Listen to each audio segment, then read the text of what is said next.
waxaa farxad ah in aan maanta isgooska fagax isugu imaano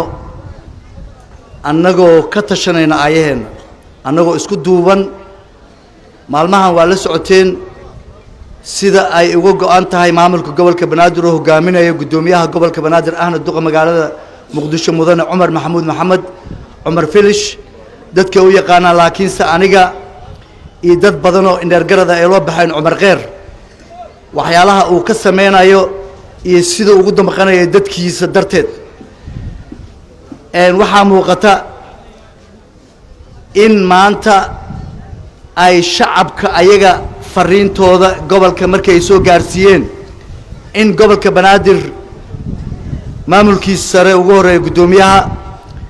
isla markiiba jawaab waafi uu ka bixiyay waxaa cad inay ka go'an tahay in dadka ay ku noolaadaan nabad xasilooni iyo caafimaad waa ogtihiin muqaadaraadka wuxuu ka bilaabaaba amni darro waxaa dhala muqaadaraadka haddii aan taas loo wada istaago oo lala dagaalamo waxaa xaqiiq ah in amnigu uu maaragtay imaanayo laakiinse haddaan lala dagaalamin oo maamulka gobolka iyo shacabkaba ay isku dumnaan uma maleynayo in maaragtay halgankan uu miro dhalayo marka waxaa idiin sheegayaa idinka ayay idinka bilaabataa idinkaa mas-uuliyadda maaragtay qayb ka ah ma aha keliya inaad u fadhidaan maamul ama dowlad inay wax walba maaragtay gacantooda ku xasiliyaan idinkaan laga rabaa idinkeedin ku dhex jiraan dadka maanta ilmihiina haddii aad hadda dagaalantaan oo meeshaan muqaadaraadka aad la dagaalantaan oo aad nabadgelyadiina sugataan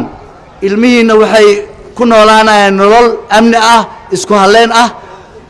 oo dugsiyaday aadayaan waxbay baranayaan laakiin haddii muqaadaraadka uu xoogaysto waxaa imaanayso in ilmihii yaraa masaakiinta ahaa in ayagana maaragtay ay hawsha geeskooda ka bilaabaan oo lagu barbaariyo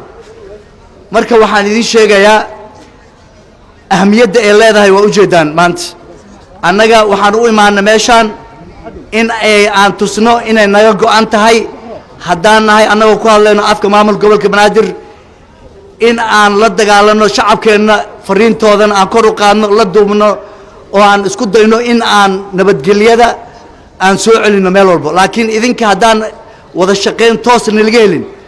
waxa aan sheegayno waxba kama jiraan waxna ma qaban karno annaga marka idinkaan laga rabaa gudoomiyaha way ka go'an tahay inuu maaragtay xaafadahan amni lagu noolaado habeen barka ganacsiga ugu shaqeeyo horumar ay gaaraan waxbarashada heer sare ay noqoto qof walbo idinkeeda ka mid ah mas'uul idinka saaran annaga tan meedi ahaan hadda maanta meeshan aad joogtaan waxaad ula joog warbaahin si toosaana loo daawanayaa gudaha dalka caasimadda ilaa ay meel walbo waxaa live ka tihiin TV-ga Banaadir TV ee gobolka Banaadir uu leeyahay iyo TV-ga caalamiga Universal marka waa garan kartiin sida ay naga go'an tahay in aan amnigiina iyo horumarkiina aan ka shaqeyno marka waxaan leeyahay guuleysta